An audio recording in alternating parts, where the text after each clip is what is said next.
Well, this is a rally against NATO and what it's been doing in various countries around the world. NATO has been using, the thing that upsets me most is the fact that NATO has been using illegal weapons such as white phosphorus, which burns people terribly. There's some pictures around here you may have seen of people that have been hit with white phosphorus. It's been outlawed for many years, and yet NATO still goes on using it. And another one is cluster bombs, which I'm not sure if they've been outlawed, but they're a nasty weapon, and they really don't. They're indiscriminate and kill many civilians, and that's not what we're supposed to be doing. And the third one is depleted uranium, which is used for hardening shells. And when it hits a target, it goes into a form of aerosol and spreads everywhere. And it is very destructive to newborn kids. So if the mother breathes in the aerosol, it can have cause genetic defects.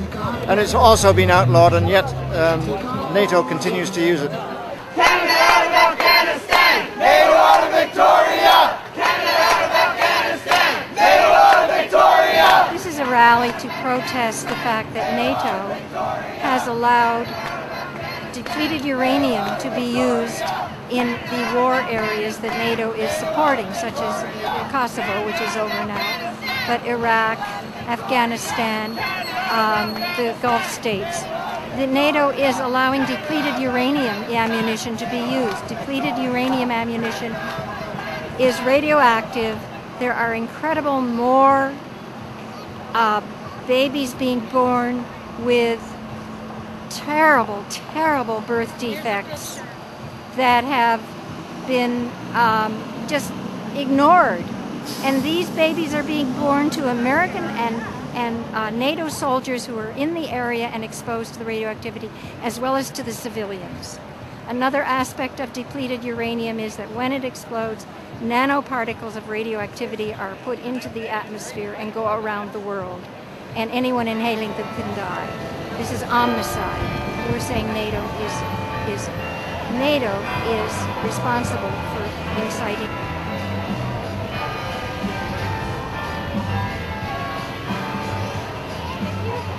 Your name is? Lieutenant Colonel Tony White. And your position is? I'm a public information officer in NATO, headquartered in Brussels, Belgium. Okay, but you're a Canadian. I am indeed a Canadian. 26 NATO generals and staff are staying at the Grand Pacific Hotel just down the street. Our demonstration may be child-friendly, and the delegates may have locked themselves in the luxurious hotel behind closed doors, but our message is clear. NATO must be abolished now. Purpose of NATO. NATO is an alliance of like-minded nations that started about close to 60 years ago after the Cold War. You'll recall that after World War II, the Soviets did not return back to Russia, and Allied forces got together in an alliance called the North Atlantic Treaty Organization to deal with the threat that the Soviets and the wall that went through Eastern Europe. The first thing I want you to know is that NATO was born of inequity. NATO was formed in 1949 as part of a secret maneuver to force the Soviet Union into a Cold War. The impetus behind the plan was a U.S. top-secret document, National Security Council Memorandum Number 68. U.S. leaders knew Russia was on its knees at the end of World War II and was not a threat to world security. In fact, 22 million Russians had been killed, over a third of all the people who died worldwide during World War II. The memorandum acknowledged the USSR's weakened state, then proceeded to avow that now was the time to seize the moment and march towards world domination, while blaming this very design on the Russians. Various camouflage forms would be needed. A coalition of the willing would lend masking material to the U.S. imperial design. Thus, NATO was invented to make the Soviet threat appear real, spinning the illusion that if several countries show support for the idea that the Soviets are on the march, then who are we, Joe Public, to say it isn't true. The steady march to world dominion is now out in the open and even boasted about by the Bush administration, what they now call globalization, corporatism, or the New World Order. As you know, the Soviets' power, the wall came down in the early 90s, and but NATO has found itself under demand from the United Nations to help with providing stability around the world. When I say NATO, you say killer. NATO! Killer! NATO! Killer! The United Nations is, has asked NATO in a number of occasions to send peacekeepers or troops to areas such as Bosnia, and in this case, more recently, Afghanistan. NATO! Killer! NATO! Killer! When I say NATO, you say killers! NATO! Killers! NATO! Killers! They knew back at the beginning of the nuclear testing in 1945 that depleted uranium was extremely toxic and dangerous, something never to be used. In pure Orwellian doublespeak, NATO generals tell us that DU has absolutely no negative effect on human life. Behold the pictures you see here at this expose of war crimes. Scientists have concluded that depleted uranium has been spread around the world by prevailing winds. We need to know if depleted uranium is in the air we breathe. As I said, the weapons they're suggesting that we're using, we're not using, and we verified that today with our officials here. These weapons do exist in the world, and they Who has them? There's a number of countries that have them. I don't really necessarily know, but I do know that they do exist, and they have been used in the past, but they are not being used currently in Afghanistan. We don't want your racist war! 5, 6, 7, 8! Stop the killing! Stop the hate! 1, 2, 3, 4! We don't want your racist war! 5, 6, 7, 8! Stop the killing! Stop the hate! 1, 2, 3, 4! We don't want your racist war! 5, 6, 7, 8! Stop the killing! Stop the hate! Actually, there's several issues, but the most prominent issue is about the future of future planning for operations. We have been asked by the United Nations on several occasions to send troops. We are likely going to be asked again, even beyond Afghanistan. And so we must plan for that. We must be ready as an alliance to be able to respond to the international community to go somewhere. When I say NATO, you say killer! When I say NATO, you say killer! NATO! Killer! NATO! Killer! NATO! Killer! NATO! Killers! When you say the United Nations ask NATO to intervene here or there, yes, who specifically is that voice?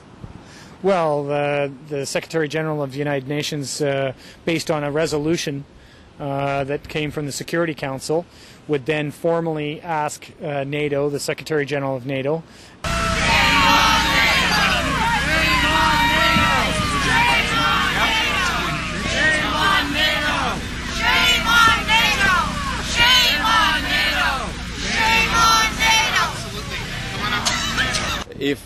If you're preparing to send troops to Somalia or some African countries, who is specifically asking for it? We have no other requests from the United Nations at this point. When I say NATO, you say killer. NATO. Killer. NATO. Killer.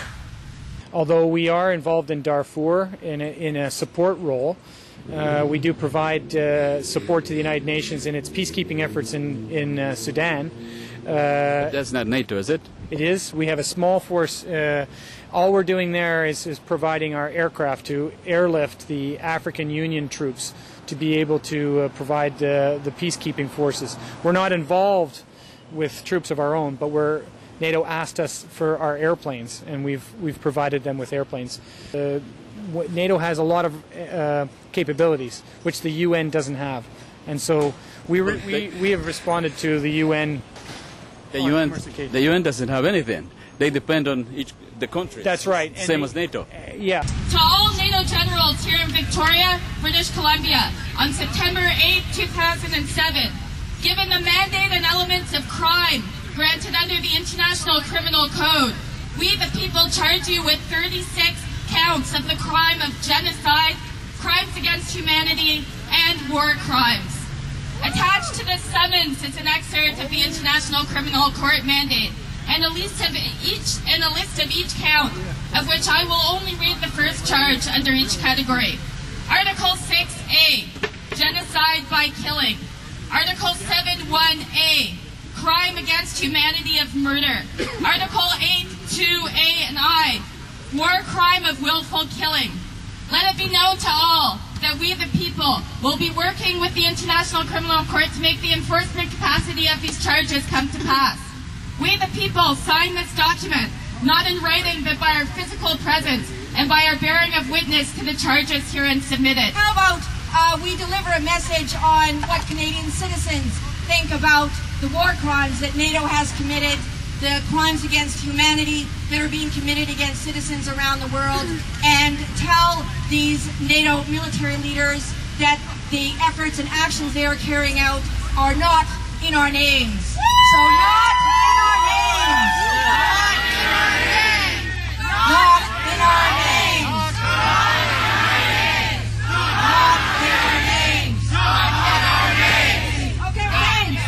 So, not in our names, the violation of the Convention Against Torture, not in our names as Canadian citizens, not in our names, not in our names, not in our names, not in our names, not in our names. Thank you. The use of depleted uranium and chemical weapons against citizens around the world. You see some of the impacts, very disturbing pictures here on the placards. Not in our names as Canadian citizens. We do not condone this. We do not support this. Not in our names. The use of depleted uranium. And war in our names. Not in our names. Not in our names. Not in our names. And certainly the war crimes, the killing that's happening, the death of civilians, naming of innocent people, and ecological destruction, not in our names. So, not in